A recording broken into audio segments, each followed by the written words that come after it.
Welcome to all parents and students. In this video, we have to study derivative of an inverse function. Now, what is basically inverse function? Suppose y is given in terms of x, means y is function of x, y equal to f of x. And in such case, if we want x, y is function of x, so y is equal to f of x. So if we want x, then it becomes x is equal to f inverse of y. So x is inverse function of y. So y is function of x. Okay, y is function of x. In terms of x we can write, and here value for x will be f inverse of y. Now in case of differentiation, from y we can find out dy by dx. बराबर है, तो y दिया है, y को use करके आप क्या find out कर सकते हो, dy bye dx find out कर सकते हो, बराबर. लेकिन अगर कोई हमें dx बाय dy पूछे ना, फंक्शन तो y है ना, y in terms of x दिया है, तो डेरिवेटिव dy बाय dx ही मिलेगा. लेकिन अगर क्वेश्चन में dx बाय dy पूछा है, then we have to apply derivative of inverse function. Are you getting it? क्या है दिया, क्या है in question, they have given y in terms of x, but what they want dx by dy. तो अगर y in terms of x दिया है तो क्या मिलेगा, dy by dx मिलेगा. क्या मिलेगा, dy by dx. but उन्हें क्या चाहिए, they want dx by dy. so dx by dy is equal to 1 upon dy by dx, where dy by dx is not equal to 0. so this is the derivative of inverse function. So using derivative of inverse function, you can find out dx by dy very easily. Nothing difficult in it. Okay, just remember that if you want dx by dy, just use the formula dx by dy is equal to 1 upon dy by dx. Finished. Okay, so based on this derivative of inverse function, we have to solve exercise 3.2. Okay, so exercise 3.2. Question number 1. In that question number 1, they have given question number 1. Find rate of change of demand, which is denoted by letter X, with respect to price Y. Okay, we have to find rate of change of demand, rate of change of demand, which is denoted by letter X, with respect to price which is denoted by letter y. Now rate of change is nothing but derivative. Rate of change, we can find out rate of change of anything by using derivative concept. Which concept? Derivative. So rate of change of x means we want derivative of x with respect to price, means y. So what we have to find, derivative of x with respect to y. Are you getting it? So derivative of x with respect to y. समझ में आ रहा है ना? जब भी word use होता है rate of change, rate of change, rate of change का मतलब होता है with respect to time, time के साथ वो चेंज होता है. That's why rate of change of demand. तो चेंज किस में आ रहा है, डिमांड में, विद रिस्पेक्ट टू क्या, प्राइस. तो आपको चेंज किसका चाहिए, डिमांड का चाहिए ना. तो डेरिवेटिव भी डिमांड का फाइंड आउट करना है, मतलब derivative of x with respect to y. तो आप जानते हो, आप 3.1 आपने सॉल्व किया, 11th स्टैंडर्ड में आपने सॉल्व किया. तो जब आप y with respect to x करते हो, derivative of y with respect to x, तो आप क्या लिखते हो, dy bye dx. Are you getting it? If I want to find derivative of y with respect to x, then that is nothing but dy by dx. But here we want rate of change of demand, that is x, with respect to price, that is y. So we want derivative of x with respect to y. So x with respect to y, x with respect to y is nothing but dx by dy. Are you getting it? Means in this question we have to find dx by dy. बात समझ में आ रही है? क्या पूछा उन्होंने, find rate of change of demand x. Rate of change मतलब ही derivative of x with respect to price y. So differentiating x with respect to y x with respect to y is nothing but dx by dy. So we have to find dx by dy. Pretty simple. Okay. So that is the basic. Nothing difficult in it. So just we have to use differentiation formulas, very simple formulas, and then find out. You can find out dy by dx first. After finding dy by dx, then you can easily find out dx by dy using derivative of inverse function. Okay. So let's see question number 1. From question number 1, sub question number 1 is given. Y is equal to, y is your price, and that y is given as 12 plus 10x plus 25x square. Just now we have studied, we have to find dx by dy, but what is given? Y in terms of x is given. आपको find out तो करना है dx by dy, but जैसे दिया है condition उसमें क्या दिख रहा है? y in terms of x दिख रहा है, मतलब आप dx by dy नहीं निकाल सकते। यहाँ पे आप dx by dy find out कर सकते हो क्या? नहीं ना, क्योंकि y in terms of x दिया है, मतलब जब डिफरेंशिएट करेंगे तो y को with respect to x differentiate करना पड़ेगा, मतलब मिलेगा क्या यहाँ पे? dy by dx मिलेगा। Are you getting it? From the given condition, what you can find?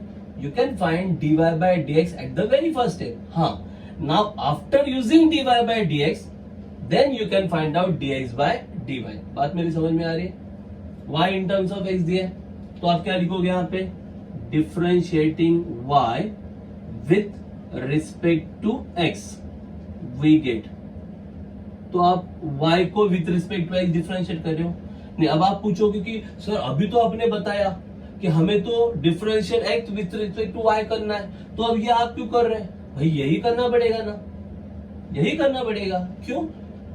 मुझे चाहिए x with respect to y, but मैं x with respect to y कर सकता हूं क्या? नहीं कर सकता। क्यों? क्योंकि यहाँ पे ऐसा कुछ दिया है क्या? x is equal to y and all.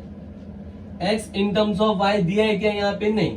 तो क्वेश्चन में क्या दिया हुआ है? y in terms of x, y को x के फॉर्म में दिया हुआ है, मतलब मैं शुरू में ही x with respect to y find out नहीं कर सकता। बात समझ में आ रही है? We can not find x with respect to y in the initial stage. y क्यों नहीं ऐसा कर सकते? क्योंकि यहाँ पे x y के फॉर्म में नहीं दिया है, बल्कि उल्टा दिया है। क्या दिया उन्होंने? y x के फॉर्म में दिया है। तो हमें पहले क्या करना पड़ेगा? y with respect to x ही करना पड़ेगा। समझ में आ रही है बात? Okay, so therefore dy by dx is equal to, अब डिफरेंशिएशन करते जाते हैं। पहला कौन है? 12। 12 क्या है? कांस्टेंट। कांस्टेंट का डेरिवेटिव क्या आता है? 0। सो डेरिवेटिव ऑफ 12 कितना आएगा? 0 प्लस 10 इंटू x, मालूम है ना x का डेरिवेटिव क्या आता है? 1। 10 इंटू 1 प्लस 25, एक्स स्क्वायर का डेरिवेटिव क्या आएगा? 2x, पावर है ना, आगे आता है ना 2x। So finally you will get dy by dx is equal to 10 plus 50x. Okay, this is the value for dy by dx. But this is not the final answer. But ये अपना final answer नहीं है। क्यों? क्योंकि question में क्या पूछा है? x with respect to y, मतलब आपको dx by dy चाहिए, जबकि आपने क्या फाइंड आउट किया? dy by dx, बराबर है। लेकिन चाहिए क्या? dx by dy. So which function we have to use? Derivative of inverse function. Very simple. So therefore by derivative of inverse function, by using derivative of inverse function, by using derivative of inverse function, dx by dy is equal to 1 upon dy by dx, and given that dy by dx should not be 0, तो dx by dy कैसे मिलेगा? 1 upon dy by dx करने से, जबकि dy by dx 0 नहीं होना चाहिए। हो गया? तो अब dy by dx का वैल्यू है आपके पास, तो आपको मिल जाएगा। So therefore dx by dy is equal to 1 upon dy by dx, तो dy by dx का ये वैल्यू है ना 10 plus 50x, write down 10 plus 50x. So dx by dy कितना मिला 1 upon 10 plus 50x मिला. Now write down in wording. अब wording में लिखते हैं आप लोग. So just write down in wording. So therefore what you want, rate of change of demand with respect to price. Therefore rate of change of demand x with respect to price y is equal to dx by dy, and that is nothing but 1 upon 10 plus 50x, that is equal to 1 upon 10 plus 50x. Finish. This will be your full and final answer. Are you getting it? Any doubt? Okay, so what is the question? They have given y in terms of x, but find out क्या करना है, x with respect to y, मतलब dx by dy find out करना है. और देते वक्त क्या दिया है, y in form of x, y को x के फॉर्म में दिया है, तो dx by dy मिलेगा ही नहीं. क्या मिलेगा शुरू में, dy by dx मिलेगा. और जैसे ही dy by dx मिला, इनवर्स फंक्शन का लॉजिक यूज करके dy by dx को यूज करके क्या मिलेगा, dx by dy equal to 1 upon dy by dx. अब dx by dy मतलब ही आपका rate of change of demand with respect to price. Are you getting it? So same way you have to solve question number 2 and question number 3. So let's start with question number 2. In question number 2 they have given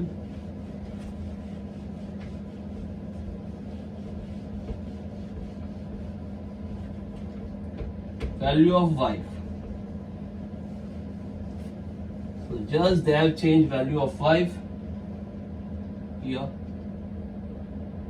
Y is equal to, y is your price, so price y is given as 18x plus log of x minus 4.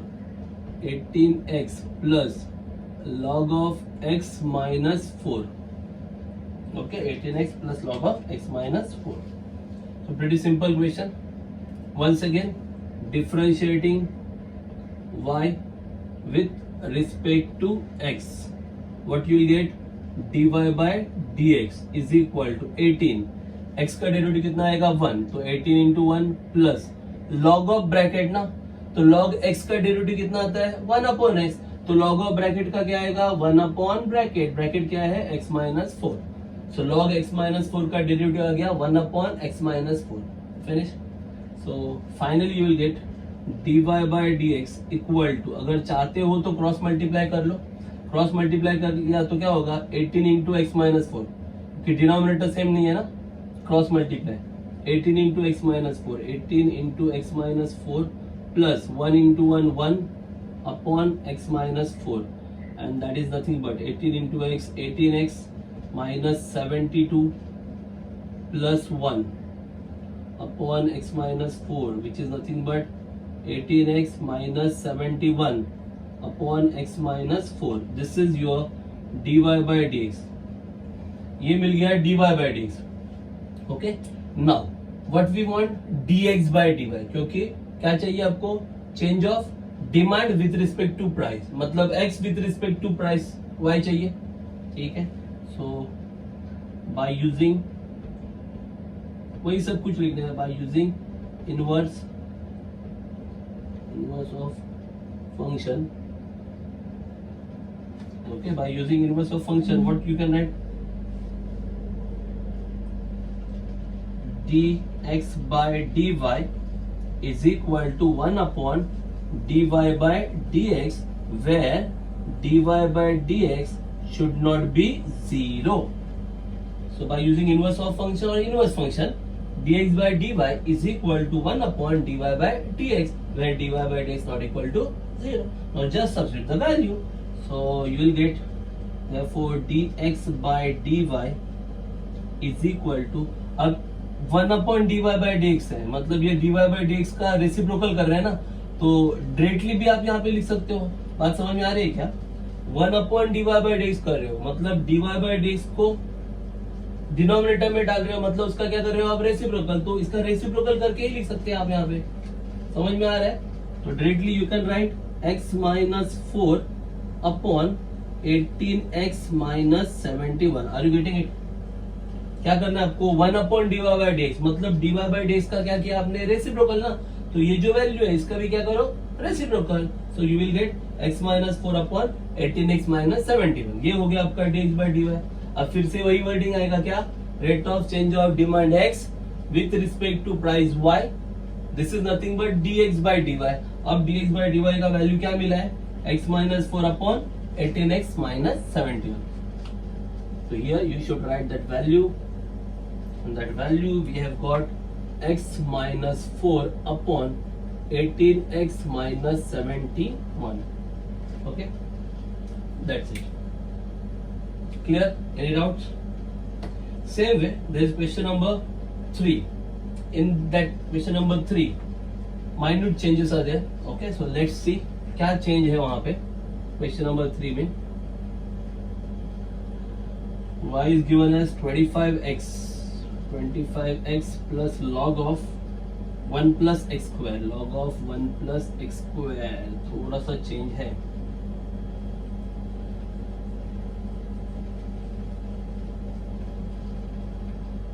Okay, y is question number 3, 25x plus log of 1 plus x square, this is sub question number 3 from question number 1। y का value दिया है 25x plus log of 1 plus x square. Okay, once again differentiating y with respect to x, 25 as it is, x का derivative आएगा 1। अब थोड़ा ध्यान से देखना यहाँ पे प्लस, अब यहाँ पे चेन रूल आ रहा है। कौन सा रूल, चेन रूल, क्यों, क्योंकि यहाँ पे दो फंक्शन है। अब कौन से दो फंक्शन, लॉग ऑफ ब्रैकेट, मतलब एक लॉगरिथमिक फंक्शन आ रहा है, और लॉग जिस ब्रैकेट का ले रहे हो, वो जो ब्रैकेट दिख रहा है ना आपको 1 प्लस एक्स स्क्वायर, वो अलजेब्रिक फंक्शन है। बात समझ में आ रही है? मतलब आपको लॉग का भी डेरिवेटिव ढूंढना है और वो जो ब्रैकेट है उसका भी डेरिवेटिव ढूंढना है। अब आप बोलोगे कि लास्ट सम में भी लॉग था, तब क्यों नहीं कहा? तब मुझे पता था कि वो जो ब्रैकेट है उस ब्रैकेट का डेरिवेटिव 1 आ रहा था, दैट्स व्हाई हमने चेन रूल के बारे में सोचा नहीं। लेकिन अब यहाँ पे जो ब्रैकेट है इसका जब डेरिवेटिव आप निकालोगे तो वो डेरिवेटिव 1 नहीं आने वाला है, that's why we have to think about chain rule. कुछ बात समझ में आ रही है आपको?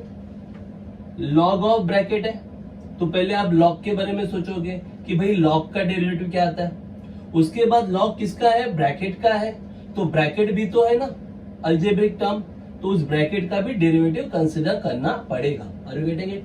सो here first of all log, अगर लॉग x होता तो डेरिवेटिव क्या आता, derivative of log x is nothing but 1 upon x, log x का डेरिवेटिव 1 अपॉन x, तो log ऑफ ब्रैकेट का डेरिवेटिव क्या होगा, 1 upon bracket, so 1 upon 1 plus x square. Are you getting it? Okay, so this is derivative for log, ये log का derivative हो गया, into अब वो अलजेब्रिक टर्म है ना, कौन सा 1 प्लस एक्स स्क्वायर, उसका भी तो डेरिवेटिव आएगा, into derivative of 1 plus x square. Are you getting it? मतलब पहले आपने log का डेरिवेटिव ले लिया, इनटू अब आप डेरिवेटिव किसका लोगे, उस ब्रैकेट का, मतलब 1 प्लस एक्स स्क्वायर का भी डेरिवेटिव आएगा। क्लियर है? 25 इंटू 1 दैट इज 25 प्लस यहाँ पे देखो 1 का डेरिवेटिव 0 और एक्स स्क्वायर का क्या आएगा 2x, तो 0 प्लस 2x क्या आएगा 2x, सो 2x इंटू 1। बात समझ में आ रही है? ये 1 upon 1 plus x square, derivative of 1 is 0 plus x square का डेरिवेटिव 2x। अब 2x प्लस 0 कितना होगा 2x, और 2x इंटू 1 कितना होगा 2x। So finally you can write dy by dx is equal to 25 plus 2x upon 1 plus x square.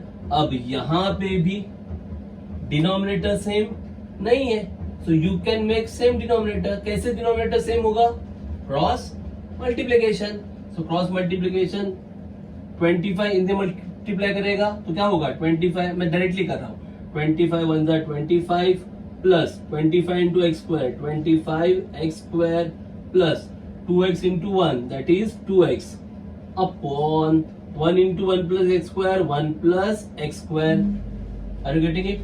So finally what you will get, therefore dy by dx is equal to, numerator में क्या आएगा 25x square plus 2x plus 25, और denominator में क्या आ गया 1 plus x square. Are you getting it? So we got dy by dx is equal to 25x square plus 2x plus 25 upon 1 plus x square. But what we want, but हमें क्या चाहिए dx by dy.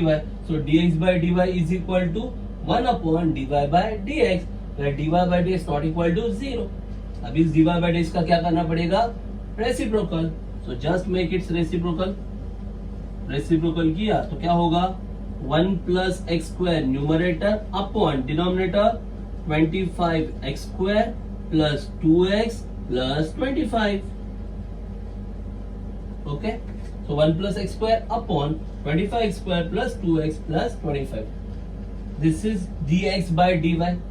Okay, now what we want, rate of change of demand x with respect to price y, dx by dy. So just write down that value.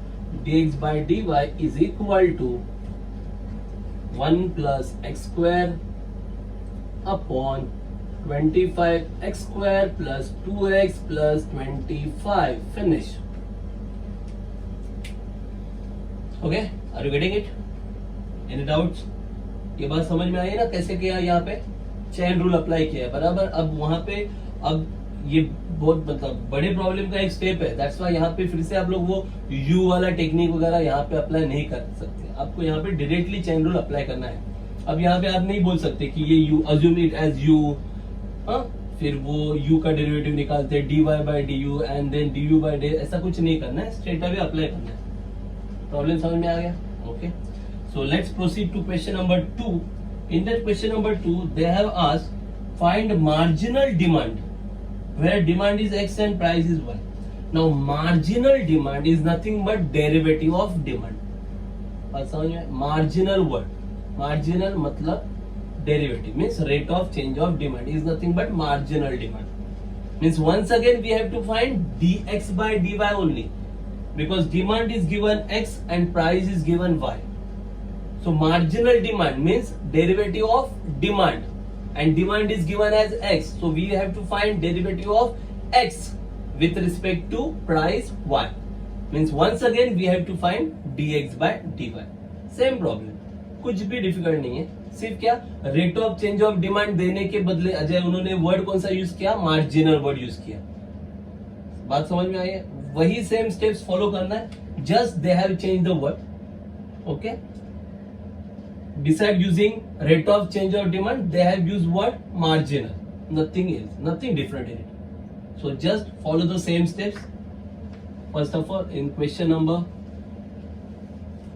2 we have to find marginal demand. Same steps we have to follow to get marginal demand. Find marginal demand where demand is x and price is y. So question number 2, find marginal demand, okay, where price is y. In that first question number 1 we have to find marginal demand. Y is given x e raised to minus x plus 7. Okay, and we have to find marginal demand. Simple. Marginal demand means derivative of x with respect to y. So we have to find dx by dy, but we cannot find dx by dy. Why? Because given condition is y in terms of x. तो dx by dy तो नहीं मिलेगा, क्या मिलेगा, dy by dx मिलेगा. So just find out that differentiating with respect to x, what you will get, dy by dx is equal. अब यहाँ पे जरा देखना, ये जो टर्म है x into e raised to minus x, both are in terms of x and their multiplication is there. ये दोनों मल्टीप्लाई है ना, तो जब इस टर्म का डेरिवेटिव निकालोगे तो u इंटू वी करना है. You have to consider u into v. Multiplication is there ना, u इंटू वी. तो u इंटू वी में डेरिवेटिव कैसे होता है? First term x into derivative of second term, are you getting it, into d by d x of e raise to minus x. मैं थोड़ा step बढ़ा रहा हूँ, बराबर. अगर आपका प्रैक्टिस ज्यादा हो जाए तो आप डायरेक्टली डेरिवेटिव भी लिख सकते हो यहाँ पे. हाँ, so first term derivative of d by d x मतलब derivative of second term. Second term है e raise to minus x plus अब second term e raise to minus x into derivative of first term. First term कौन है? X. Are you getting it? ये जो पूरा लिखा है ना, ये x e raise to x का डेरिवेटिव है. u इंटू वी का फॉर्मूला यूज किया यहाँ पे. हो गया. प्लस प्लस अब कौन बचा है? 7. 7 अकेला है ना, सेपरेट है ना, तो 7 is a constant term. So derivative of constant term is 0. तो 7 का डेरिवेटिव होगा 0. Is that clear? Now just put down the values. x, यहाँ पे x का डेरिवेटिव नहीं लिया है, so x as it is. e raise to minus x का लिया है. अब थोड़ा देखना यहाँ पे भी, e raise to minus x is given. So e raise to x का derivative e raise to x होता है, तो e raise to minus x का भी होगा e raise to minus x ही होगा. लेकिन इसके पावर में जो माइनस एक्स है ना, उसका भी डेरिवेटिव आएगा, क्योंकि ये चेन रूल है, कंपोजिट फंक्शन है. इसमें एक फंक्शन है e रेज टू वाला, मतलब एक्सपोनेंशियल, और दूसरा ये जो पावर में है ना, हमने देखा ना 3.1 में पावर में जो अलजेब्रिक है उसका भी तो डेरिवेटिव लेना पड़ेगा. तो e रेज टू का e रेज टू ही आएगा, मतलब e raise to minus x का derivative e raise to minus x. अब जो पावर में माइनस एक्स है उसका भी तो डेरिवेटिव आएगा ना, तो माइनस एक्स का डेरिवेटिव क्या आएगा? -1. ये याद रखना, क्यों लिखा है -1, क्यों लिखा है ये -1? इसका डेरिवेटिव ये minus x, derivative of minus x is -1. Are you getting it? Plus plus e raise to minus x as it is. अब यहाँ पे e raise to minus x का डेरिवेटिव नहीं लिया है, तो ये टर्म एज इट इज लिखना है, into derivative of x. x का डेरिवेटिव ले रहे हो तो x का डेरिवेटिव कितना होता है? 1 इंटू 1. ये +0 लिखने की जरूरत नहीं है. Are you getting it? Just simplify. ये मल्टीप्लीकेशन चल रहा है ना, तो x इंटू -1 माइनस एक्स होगा ना, so minus x e raise to minus x plus e raise to minus x. You can take e raise to minus x common, दोनों में e raise to minus x common है. Taking e raise to minus x common, यहाँ पे रहेगा +1 और यहाँ पे आएगा -x, 1 minus x. Are you getting it? दोनों में e raise to minus x common है ना, तो कॉमन आया तो यहाँ पे क्या मिलेगा आपको? 1 और यहाँ पे -x, 1 minus x. This is your dy by. अब चाहे तो आप क्या सोच सकते हो, ये -x है ना, इसे अगर नीचे लेके जाओ तो ये ऐसे होगा 1 minus x upon e raise to x. समझे कि नहीं समझे? पावर माइनस है ना, इंडाइसेस, रूल्स ऑफ इंडाइसेस क्या होता है, अगर पावर का साइन चेंज करना है तो वो टर्म डिनोमिनेटर में लेके जाओ. ये टर्म डिनोमिनेटर में जाएगा तो ये -x बन जाएगा +x. So this is your dy bye dx. But हमें क्या चाहिए? We want marginal demand x, means we want dx by dy. So again, by using inverse function, or you can say derivative of inverse function, by using derivative of inverse function. By using derivative of inverse function, you can write dx by dy is equal to 1 upon dy by dx, where dy by dx is not equal to 0. So just make reciprocal of dy by dx. So therefore dx by dy is equal to, इसका reciprocal क्या आएगा फिर? e raised to x upon 1 minus x. ये हो गया आपका dx by dy. And dx by dy is nothing but marginal demand. So just write down, therefore marginal demand. Marginal demand. Okay, so final sentence we have tried. So therefore marginal demand is equal to dx by dy, and that is equal to e raised to x upon 1 minus x. This is your marginal demand. Are you getting it? कोई doubt लग रहा है आपको? सिर्फ क्या था यहाँ पे u इंटू वी करना पड़ा आपको, बस, बाकी कुछ है नहीं उसमें। और ये -1 याद रखना क्यों आया, क्योंकि जब आप derivative of e raise to minus x ले रहे थे तो वहां पे कंपोजिट मतलब चेन रूल आया। पहले आपने e रेज टू के लिए यूज किया, e रेज टू का डेरिवेटिव e रेज टू ही रहता है, तो e raise to minus x, लेकिन वो जो पावर में है ना माइनस एक्स, उसका डेरिवेटिव माइनस एक्स का डेरिवेटिव -1, तो वो चेन रूल यहाँ पे अप्लाई हुआ। Is that clear? Now question number 2 and 3, pretty simple one. समझ में आ रहा है ना? तो question number 2, very easy question they have given. In that question number 2 they have given y is equal to x plus 2 upon x square plus 1, x plus 2 upon x square plus 1. Simple way, just differentiate. So differentiating y with respect to x, what you will get? dy by dx. Now it's pretty clear that क्या हुआ ये u upon v, division ना u upon v. So straight away apply that formula u upon v. u upon v में क्या होता है? First of all denominator x square plus 1 into derivative of numerator x plus 2 minus numerator x plus 2 into derivative of denominator x square plus 1 upon square of denominator x square plus 1 the whole square. Finish.